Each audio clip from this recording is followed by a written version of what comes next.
Hey guys, welcome to the Style and Status podcast. I'm your host, Manan Bomadi.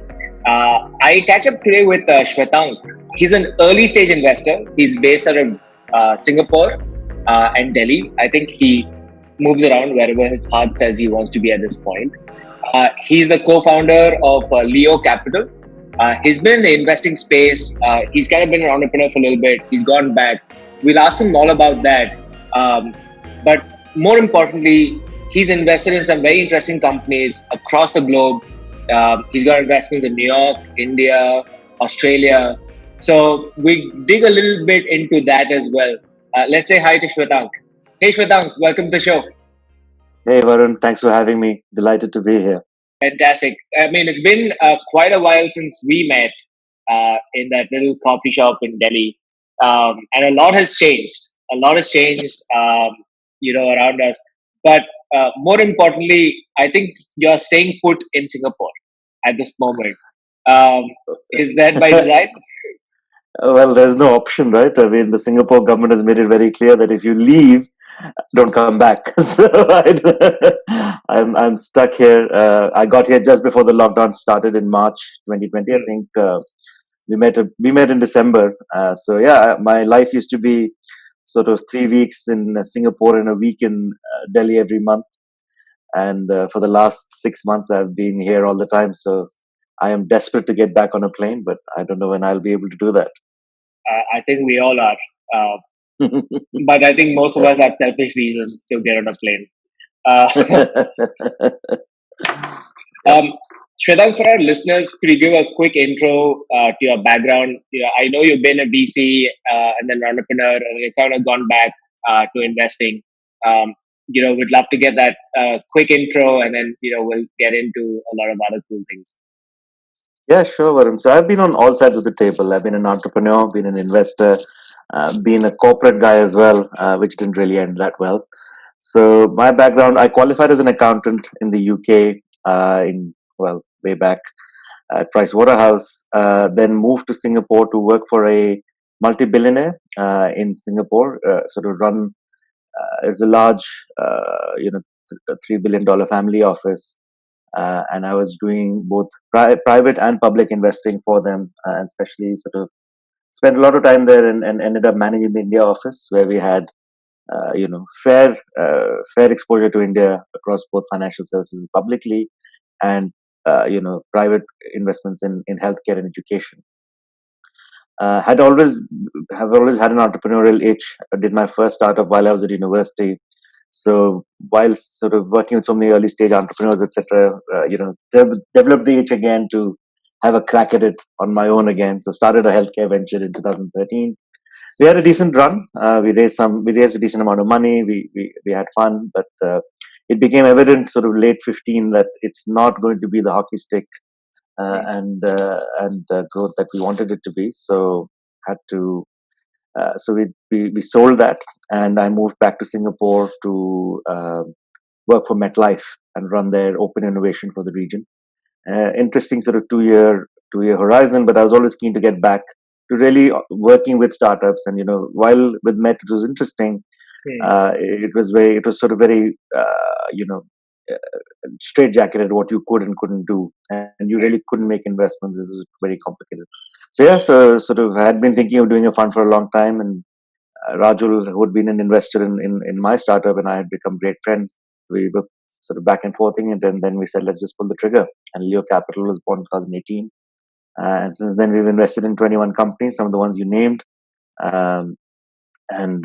It's been great. It's great to be back on sort of the startup side of the world. We are a startup fund, so it is very much a startup. And of course, working with phenomenal entrepreneurs is always rewarding. What's interesting is you focus primarily on health tech, InsurTech, in a way. And do you focus on tech only, or tech is just something that gets thrown in? So Leo Capital, we are a cross-sector fund. So if you look at our portfolio, it has everything from InsurTech, as you mentioned, to logistics, to consumer internet. My depth, of course, is health tech and InsurTech, given that I started a healthcare venture and worked for an insurance company. But we're all generalists, and I'm trying to do stuff outside of these two spaces as well. But if it is this space, then I certainly look at it within the fund. Um, to your question, I think tech is integral. It can't be an afterthought. It's the world is going digital. We've seen that. We've seen the change in the public market as well as to how much technology is driving future growth. Right? If you think of future revenue growth, tech has to be core to your philosophy and core to your business. It can't be an add-on. It can't be sort of just something you slap on. I think that's a different kind of model altogether. So for us, tech is core. We look for models where tech has a clear leverage, tech and data, I should say, right? So, your ability to capture interesting data streams, to create personalization, these things are really important. And then of course, the market has to be large enough to support a venture style play. Before I get into the investing part, I'm curious. You worked at MetLife, and MetLife was a corporate incubator of sorts, or what was that structure? I think the project was called Collab. Right, yeah. So I created Collab. So Collab was not an incubator. It was really more what I was calling a post accelerator. So what it meant was it was the opportunity for a B2B SaaS company primarily to get a large contract from MetLife. And from MetLife's side, it was a way to simplify working with a sort of early stage technology company, relatively early stage technology company, so that we had access to the best technology without getting drowned in procurement, compliance, and whatever those things are. Man, it's painful. So that was what Collab was. Collab was identify the problem that MetLife wants to solve, bring in the best in breed, cutting edge technology rather than sort of relying on our well known. Don't want to name them, well known but slightly old fashioned vendors, and see if whether using the new technology allowed us to either increase revenue growth or increase cost savings. So that was the Collab program in a nutshell. Okay, because when you look at corporate innovation cells or R&D or any of that, they typically don't go in the fashion that you want them to go, right? Ultimately, what happens over a longer period of time, that's why acquisitions happen. They're like, hey, nothing's happening internally, so we're going to go and bring technology from outside, which, because obviously the folks inside are too straitjacketed and have like some kind of blinders. They can't see beyond what's in front of them. So I'm just curious, from a MetLife standpoint, was it similar? Where I mean, of course, you don't have to speak for MetLife, but from a corporate angle, um, you know, uh, you know, you were on the inside, and you've also been on the outside. So you would probably have a better sense as to why some of these the innovation gets stifled, and they have to look outside.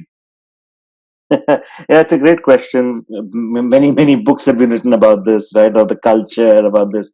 To me, it is a sort of effectively learned helplessness, right? People who spend too long inside just get so wedded to this is the way we've done things, or the regulator will never allow this, or legal will never allow this, or procurement will never allow this. The list of things that can go wrong are always exceptionally large, and I think that's the bottom line, right? The incentive structure does not sort of permit, allow, or celebrate. Um, there's no incentive in failing, right? If you get attached to projects that keep failing, your career goes nowhere. So the incentive structure is structured such that a certain risk averseness and a certain desire to make sure that you're able to spin whatever you're working on as a success so that you get your promotion is hardwired into all these corporates.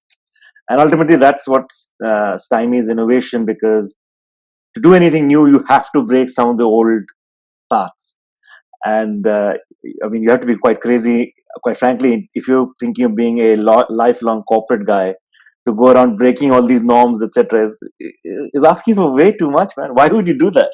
Right? I mean, the upside is not life changing as it is for an entrepreneur, and the downside is you get fired. So I think fundamental incentive systems are broken. It's very hard to fix, and given that that's why startups exist, because people get frustrated. They are always entrepreneurs in all these large organizations. They get frustrated, and they step out and create game changing businesses. within MetLife, I mean, this I'm happy to. This is public, so happy to share it. Our former CIO Gary Hoberman got so frustrated that he stepped out and he's created this company called Uncork, which is now a 300 million or $400 million company, Wow. building stuff that he wanted to build inside, but he couldn't do it because of all the challenges. So, That's mind blowing. No, that's very interesting. You say that because I had a chat with Binay Bagri, and he's like a almost a lifer at a bank, right? And he said something interesting. He said, Varun, every vertical that a bank launches is $1 billion opportunity, right? And a lot of the times you see from the inside, and you could do a lot better, and it could become multi-million-dollar. And that's why you say if I do some parts of this really well, you're not going to go to the bank. You'd want to work with another player who's able to do this at scale. Um, hey, so you've seen the South Asian market. You've seen India. You're invested across the world. Um, a lot of these countries have in their investment life cycle, so to speak, they're at different stages, right? They're at different stages. Like India is still underpenetrated in terms of insurance. The US, you can say, has a lot more. It's a lot more mature market, and There's an insurance business for every single type of insurance, right? And there's probably different trends that are kind of forming. So when you look at the curve, is there any learnings that you take from each market, and what does it kind of follow? Is there some kind of a can you plot them on a life cycle and say this is how things progress? See, because if you take telecom for example, India kind of leapfrogged from landlines to mobile phones, right? That was like we completely skipped uh, full cable laying for broadband and all of that, and now people have just gone to 4G for example, to a large segment. Whereas the US didn't happen, right? They went through the whole process. There's cables all over the place. Um, so, are we seeing some of these trends happen across the world? Yeah, great question. So I think in insurance specifically, right, when you plot insurance penetration across sort of GDP per capita, historically there's been a significant shift up in penetration once GDP per capita crosses sort of $3,000 per person on a PPP basis, right? So so India is about 2,700. So theoretically, if that relationship holds, we should be seeing a significant increase in insurance penetration from both a sort of desire. There is, I guess, it makes intuitive sense, right? Because once you have a bit more income, there's more things to protect. You are actually capable of thinking of a future of protecting these things rather than worrying on a day-to-day basis of how you'll survive today, rather than what 5 years later a adverse event may mean. Um, so so historically that has been the relationship, and we'll see very quickly in India if that relationship holds. The challenge, of course, is, as you said, right, the world is changing faster than all of historical models, and this leapfrogging concept makes you want to make sure that you don't put too much reliance on old models. In insurance specifically, I think that's a low risk because what I do think may happen is that some of the more complex products that have grown in the US, etc., may not sell that much in India. Actually, may not have very expensive whole life policies and this and that. And you may have more sort of smaller micro policies, lesser duration, covering sort of different kinds of risks that are not covered today. But you will, I think, see certainly much more insurance sales happening as India becomes richer, and the protection element of insurance is an interesting area where different kinds of products are going to be created, and those guys are the winners. The winners are going to be those who are able to react to customer needs, to kind of the customer protections that the Indian customer wants, and be able to create those products rather than just taking a global product and sticking it into the market. In the sense you've seen healthcare evolve in India, right? Like you've kind of you started a healthcare venture early, and now you've seen what has happened. Do you kind of feel bad you maybe exited the market at the wrong time? Because There's in venture, right? One of the key questions is why now, right? And I used to take pride that I'm a visionary. I'm 10 years ahead of the market. I've come to the realization that being 10 years ahead of the market means you're wrong. So there is no point in being 10 years ahead of the market. And effectively being 10 years ahead of the market gives, it just means that you really don't hit the wave, and it's impossible to, like the classic example is Webvan versus Instacart, right? Webvan blew up $700 million, had nothing to show for it. Instacart is a multi-billion-dollar company doing effectively the same thing, but because the world has changed, it's much more feasible to do it. So yes, I see a lot of the stuff that we were building back in 2013, 14 when I was doing my startup coming onto the market now and scaling way better than we ever scaled. Uh, there is, of course, it's a bit of a bittersweet thing to say, oh shit, it's happening now. But the realization is the fact that it's happening now means there's no credit for me to have thought of it in 2013. It was the wrong time, could not have happened Right. then. The mobile penetration, etc., was so low that it just could not have happened then. No, I mean that's a very important point, and the last few months there have been discussions and debates about what is timing, right? Can you time the market? Can you time the market? And the reality is, until you do, you never know.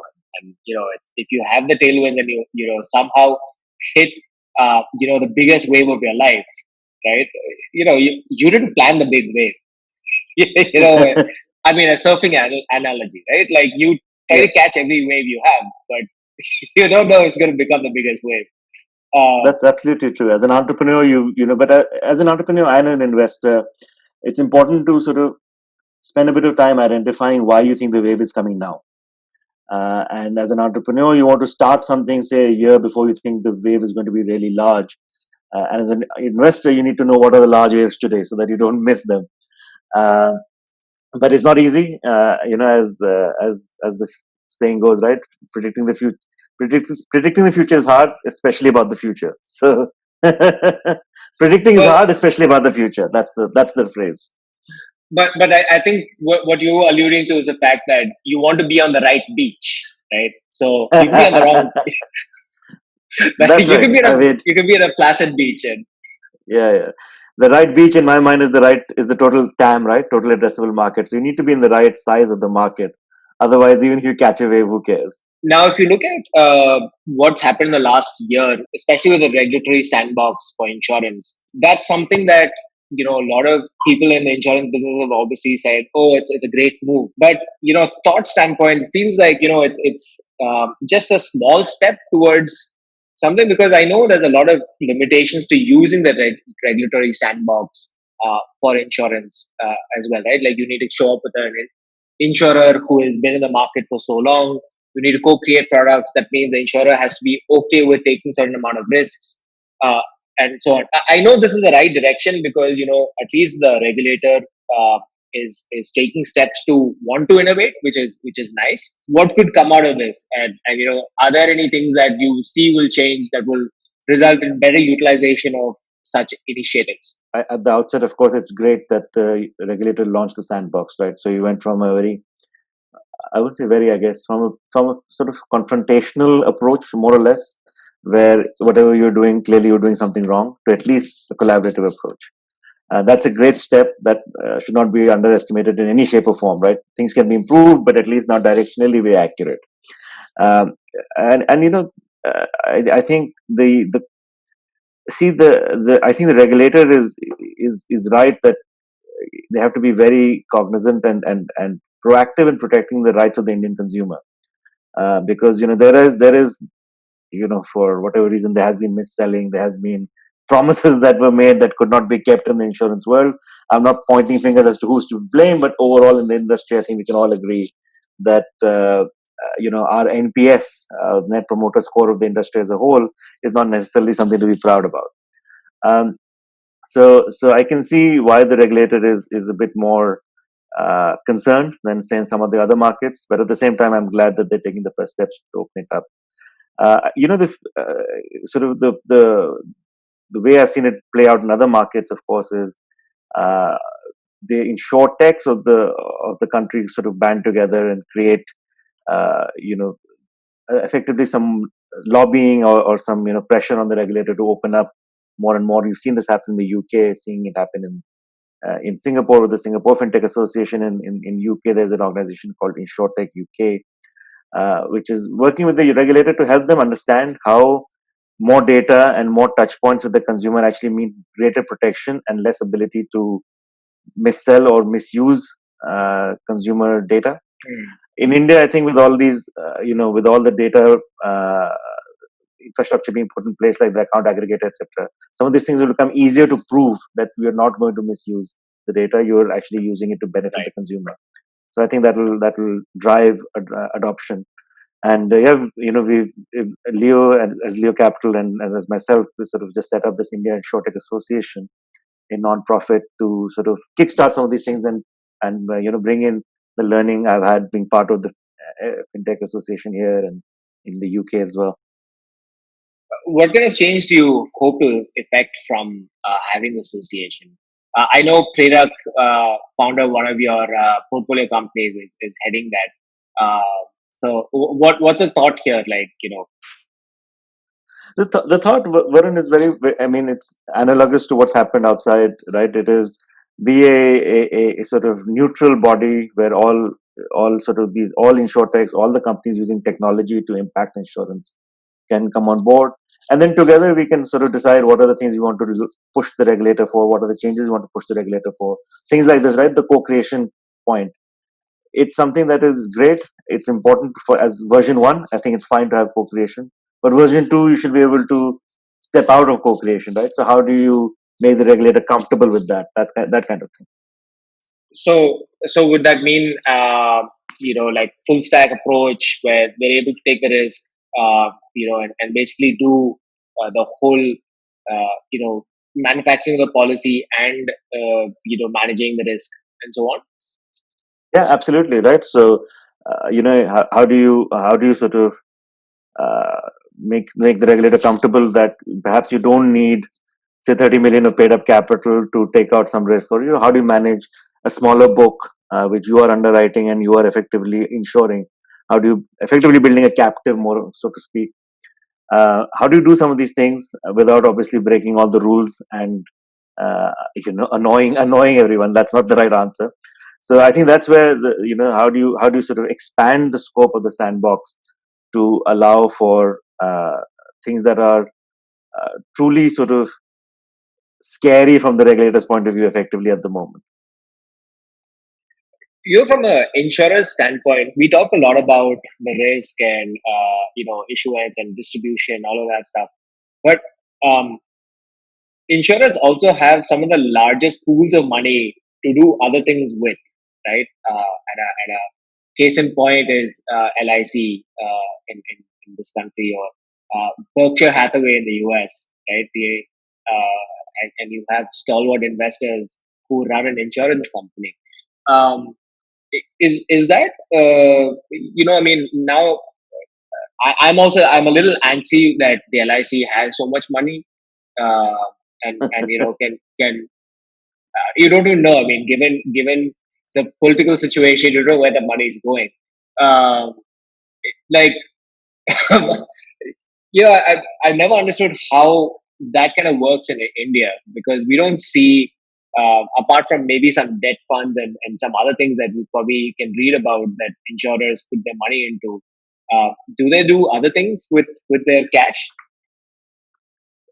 I mean, look, it's a fascinating area, right? The asset management piece for insurers, especially life insurers, which have huge balance sheets. It's not their money technically; it's the policyholders' money, and the insurance companies on the hook for it, right? Because it's a liability ultimately. You have to pay out the promises you've made.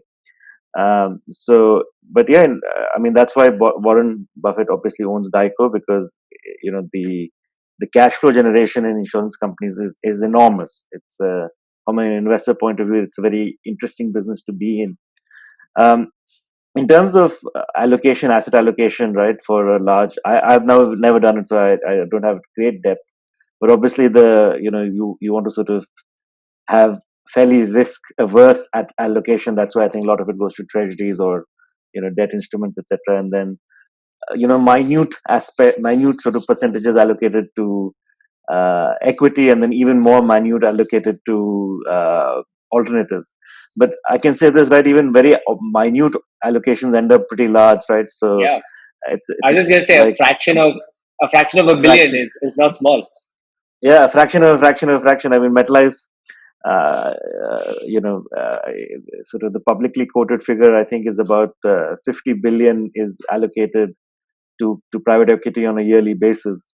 So that's a huge number, but it's a tiny, tiny, tiny, tiny fraction of what the overall investment pool there is, and most of it goes to U.S. Treasuries. That's crazy because that's the amount they're willing to lose in a way, right? That's what Mm. equity or any other investment is. Is saying that 50 billion is something I'm willing to lose. And that's mind-boggling, right? Shows you the scale of the industry, right? It's $5.1 trillion of GWP per annum in the world insurance. So it is it's a gigantic industry across life, health. If you think about it, right, insurance touches pretty much every aspect of your life. Your life, starting Yep. with life, with then health, then your sort of general insurance, then your, commercial insurance. So it's a broad industry. Mm. Um, like everything is insured now, right? Even I mean, think outside. I don't think it's happening in India yet, but Mm. uh, outside, your food delivery, getting the food, that driver is insured. Right.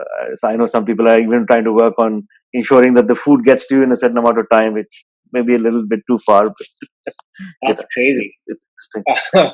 Well, talking about kind of getting into the micro type of transaction, which is I think what you're talking about is that food getting delivered, cab getting here on time, getting to the airport on time.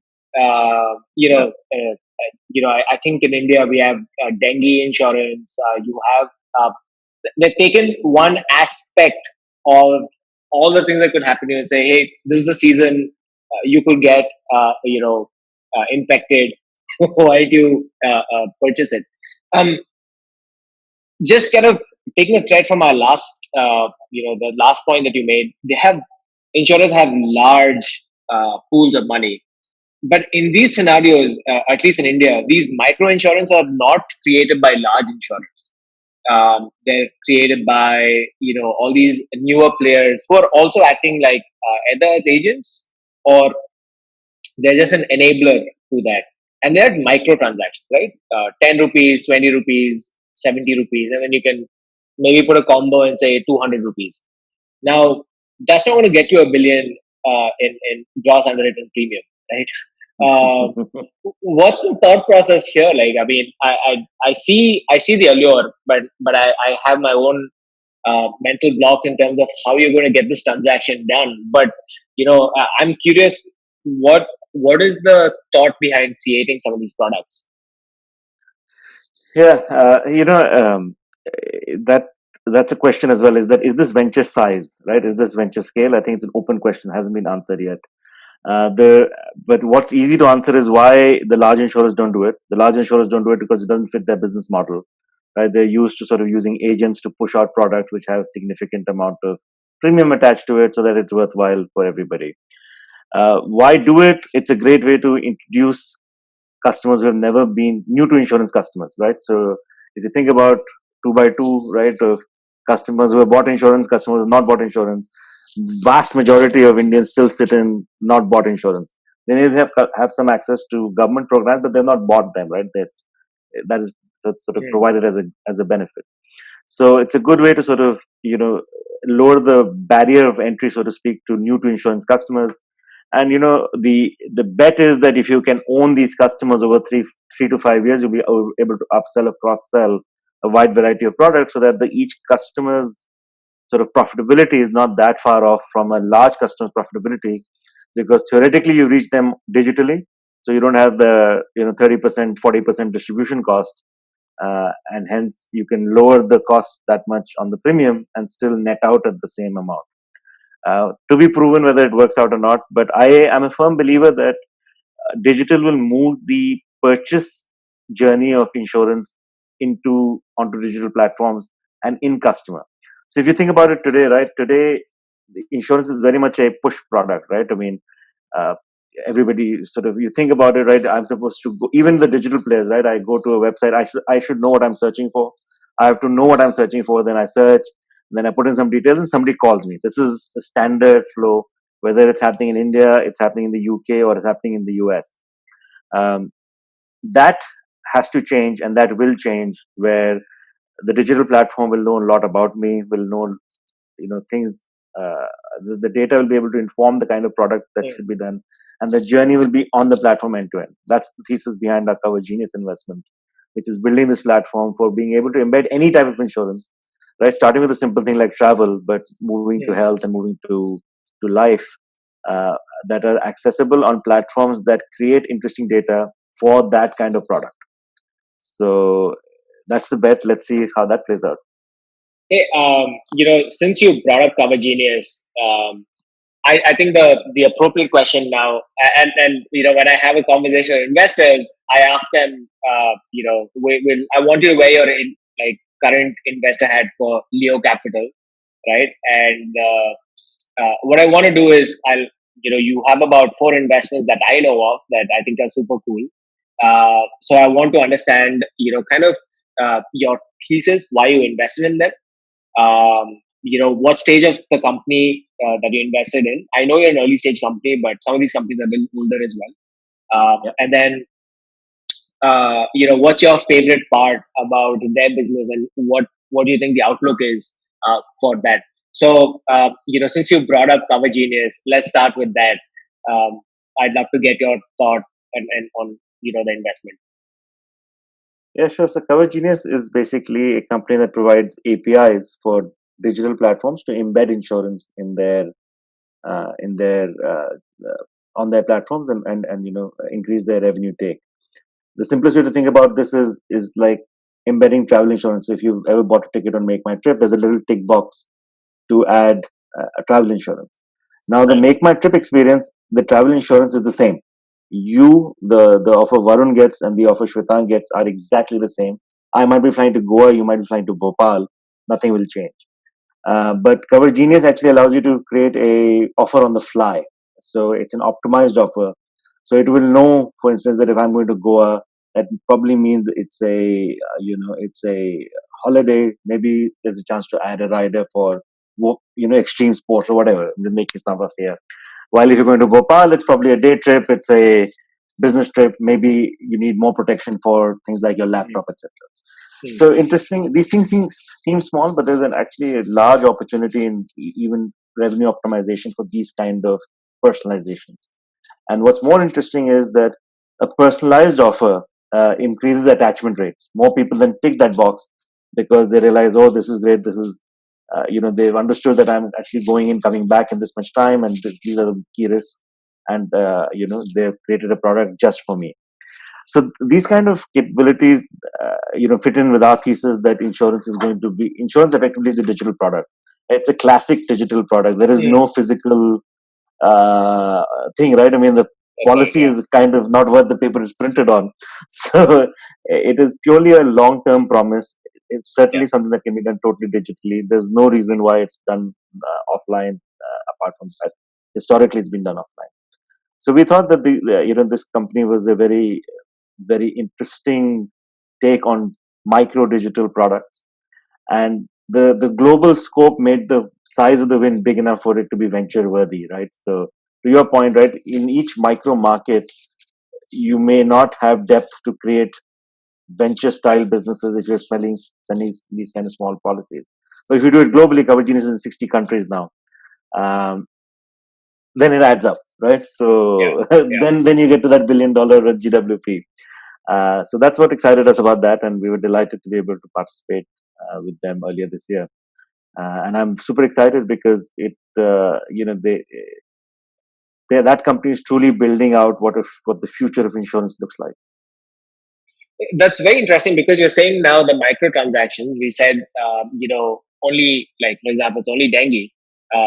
They're saying, hey, if you get dengue and and it's something else, maybe it's you get hospitalized, for longer, you can actually add an additional rider, you get longer cover. Instead of just saying, here's the dengue insurance, which is the standard product for 30 rupees. Now, whoever's selling it, even through their own platform, they can actually predict or give more options right there.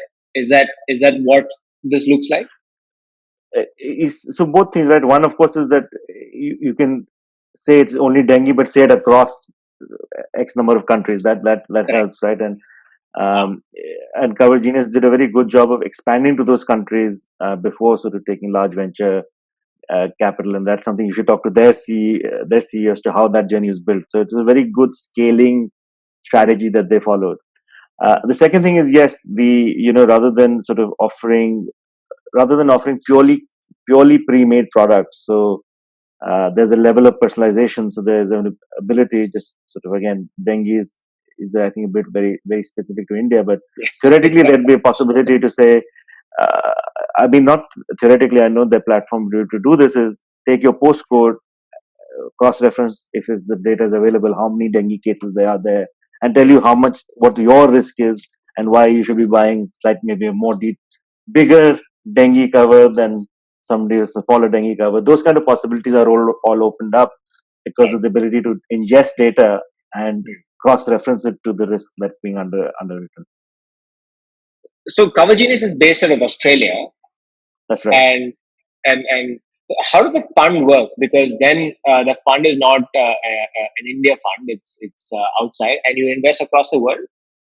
So we are a Singapore fund, and we invest we invest primarily in India, but we Southeast Asia and the US also we do plenty of investments. I think for us the key is that you know we are India based. I mean, we have been India based investors, right? So there has to be a good link to India. So either there's a back office there, or there's some link to India. That's typically there in all of our investments. But we have done some which are completely non-India as well. So let's I'm going to pick a company now that's in India. This is Beato app, and Beato is focusing on at least they started out focusing on diabetes management. I believe they started with like a little device where you plug into your phone and then you can use a glucometer and then track your blood sugar level. And this was for those with type 2 diabetes, and they can track and they get recommendations as a health coach. They've been around for a little while, and they got some pretty interesting partnerships as well. So you did you invest in them very early, or it was more recent? How did this come about? And what's your outlook for diabetics in India? Right. Yeah. So Beato is an older investment. We were their first institutional investor alongside Bloom. We co-invested with Bloom. Beato was the second investment from the fund. So it's right at the start of our investing journey. Look, the thesis in Beato is very simple. I think in India, healthcare, because it's all out of pocket, you need to back solutions, in my mind, where there is absolute need to pay, right? The Indian consumer is very hard to take cash out of their wallet. So they only spend on money there where where not spending money actually hurts. And I think chronic diseases is a great example of that, where once you have it and you see the benefit that sort of managing it brings, then you're willing to spend that money. Still, you're not happy about it, but at least you're willing to spend it. I think Beato really understood the Indian consumer psyche, right? So the big innovation with the glucometer was removing the display from the glucometer. That reduced the cost of the glucometer substantially, but also created a very virtuous cycle where to get the reading, you have to plug it into the phone. That launches the app, and then once you're in the app, you have the ability to do sort of other things, right? You're able to nudge, you're able to cross sell, upsell, etc. And then Beatos executed wonderfully on that, right? So they understood that diabetics need an ecosystem of spends, right, from testing to medicines, to supplements, to nutritious food, etc. And they managed to make their app the one-stop solution for diabetics. So whether you want diabetic compression socks, you want quinoa khakras, everything's available on that app, and the friction has gone out from ordering jamun ka juice or karele ka juice and stuff like that. Um, and the Indian consumer appreciates that. The Indian consumer wants to manage their diabetes with a bunch of sort of natural remedies alongside obviously the allopathic drugs. So that's been great to see Beato sort of build out a very deep connect to the consumer, solve for the consumer's needs, and over time be able to sort of increase the share of wallet as they add more and more services, and as they become the sort of trusted provider for diabetics.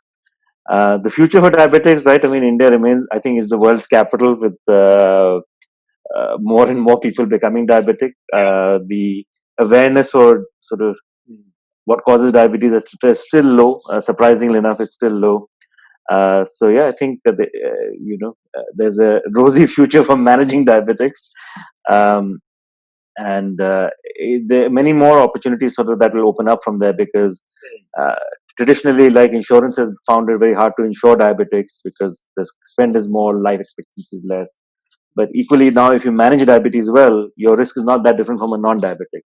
So as Beato creates these data sets, it'll have opportunities to expand into some of these ancillary services as well.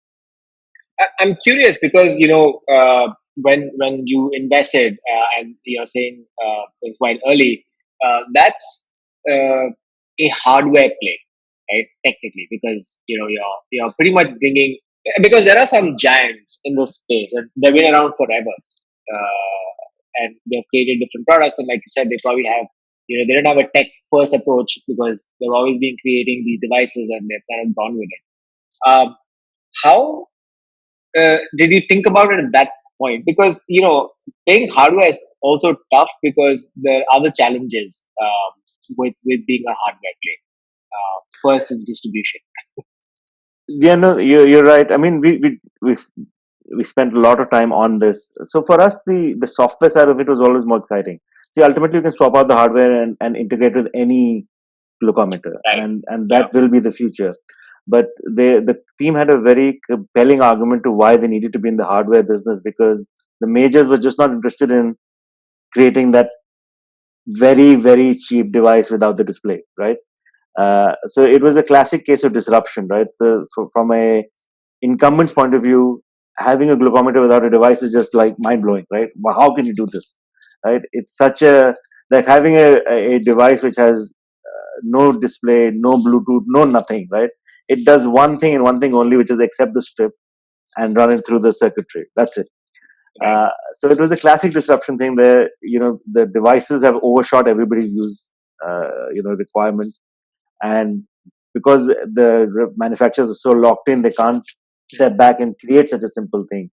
But to open up a new market, you need something like that, right? Which is just totally simple and does the one job that the customer needs it to do.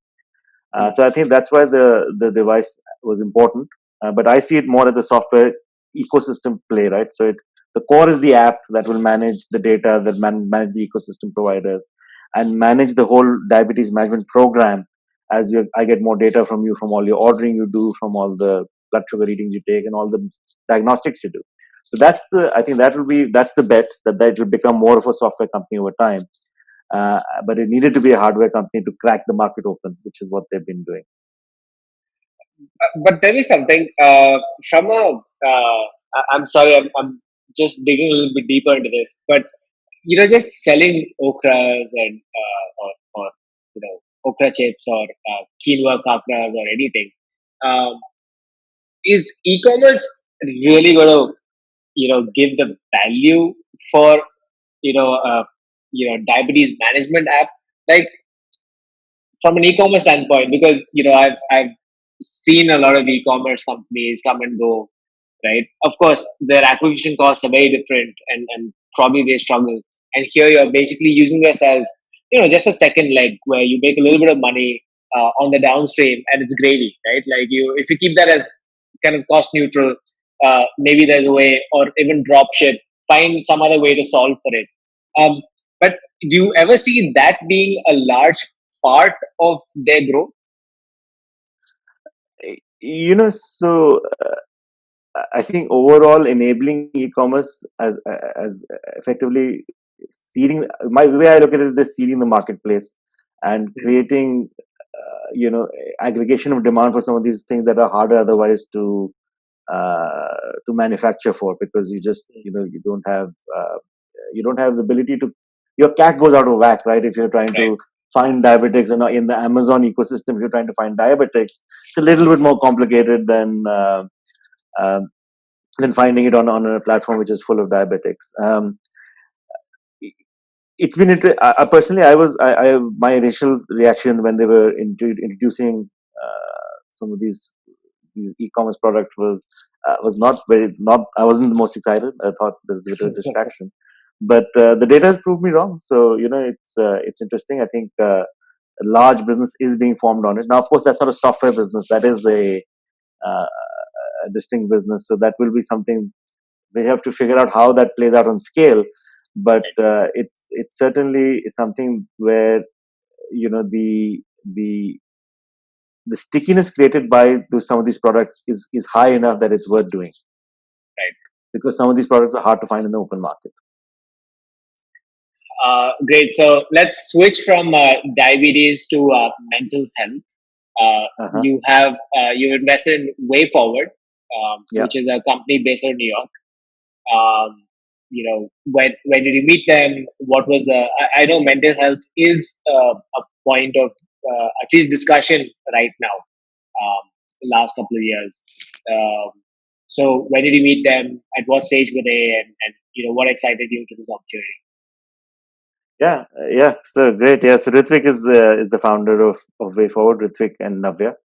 I met them actually back in Delhi. They started the business in Delhi when they were trying to sort of crack the Indian market initially, and the thesis there, what I saw while working in insurance is that if you really back stuff out, a lot of claims and a lot of challenges are driven by poor mental health. And they especially it's a hidden pandemic, I guess. It's a hidden epidemic for sure. Maybe it's a hidden pandemic as well.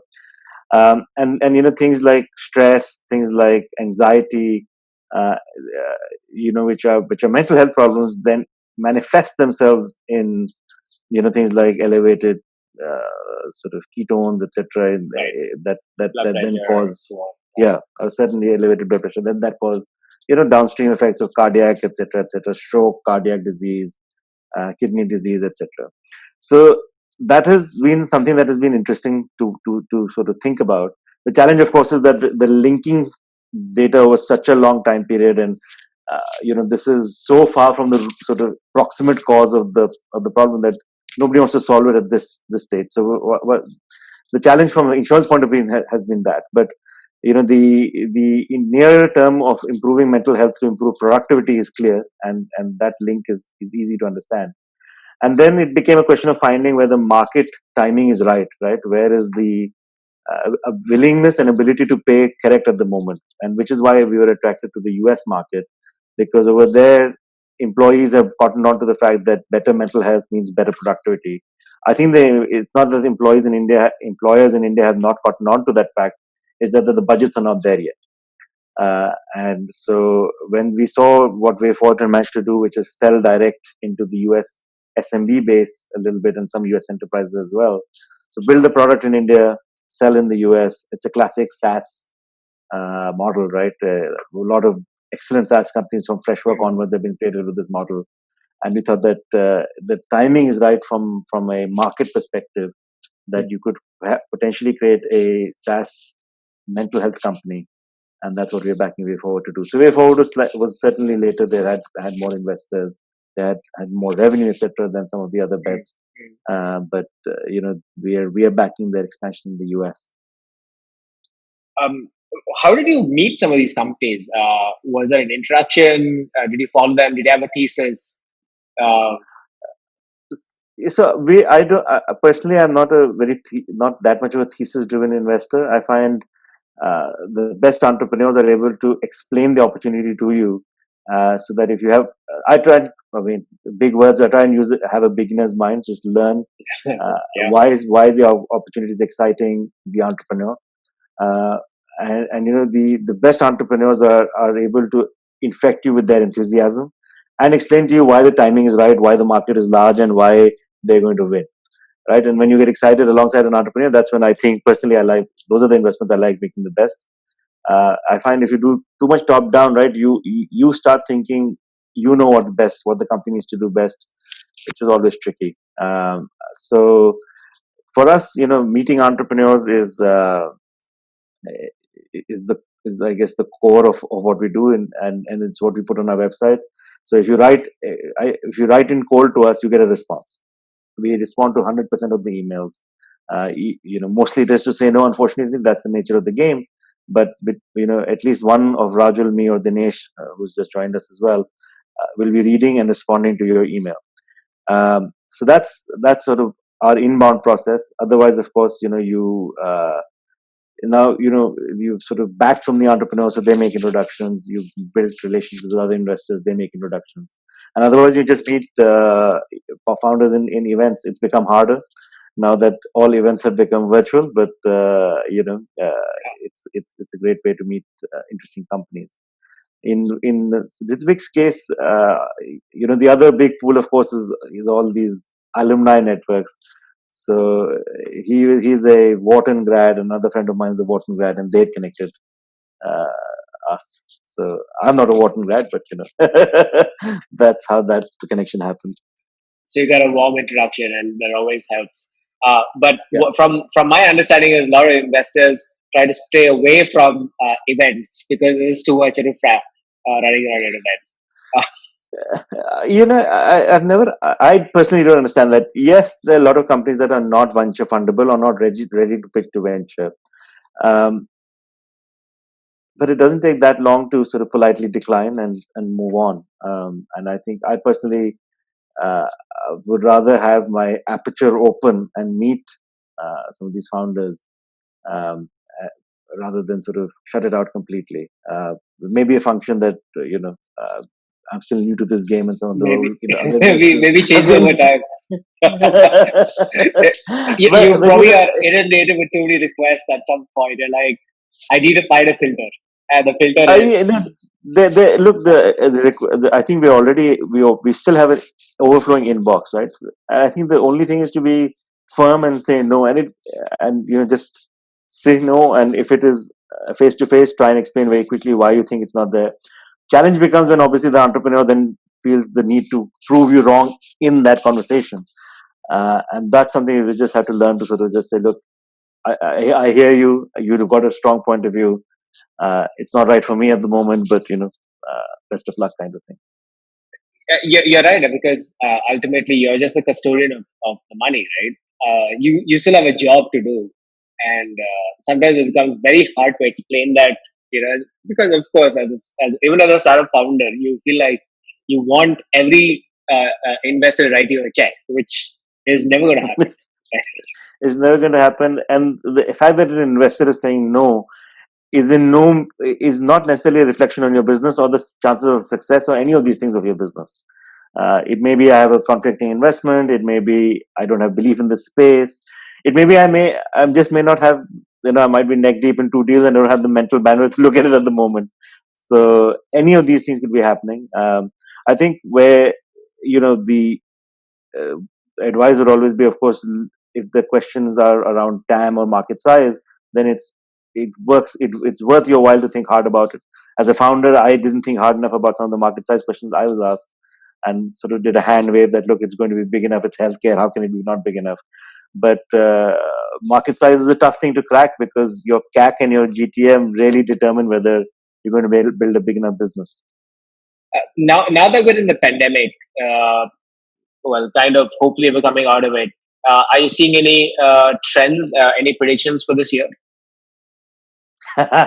I've stopped making predictions for this year. I think what the pandemic did, of course, was massively accelerate digital adoption. But I do think you're also coming to the point where there's a little bit of digital adoption fatigue. So, I think the questions that we've been asking, initially the question was, will travel ever come back? Will offices come back? My personal view is that travel will come back. And it'll come back with a vengeance, actually. Leisure travel will probably go above what it was earlier, and even business travel will come back. Business travel is going to be tricky because the CFO will want to keep things sort of locked down a little bit. Everybody's saving a ton of money. But I think people are getting fed up of being stuck in their homes. So it's going to be. I don't think offices are dead. I do think offices will survive. And if you think back, right? I mean, look. I was reading a book called The Pale Rider, which talks about the 1918 pandemic. And once the pandemic was passed, 5 years later, things were just all forgotten, right? So I think as human beings, we have a great ability to just forget the past, right? And just go back to what we like doing best, which is, spend time together and congregate in groups. That's a core part of humanity. So I don't think it's going to change. No, right. It's human nature. You want to be together. You want to be social, and I think that's going to definitely come back. Hey Shwetank, this has been an awesome conversation. Thanks for coming on the show. Thanks, Varun. It's been great fun. Enjoyed it.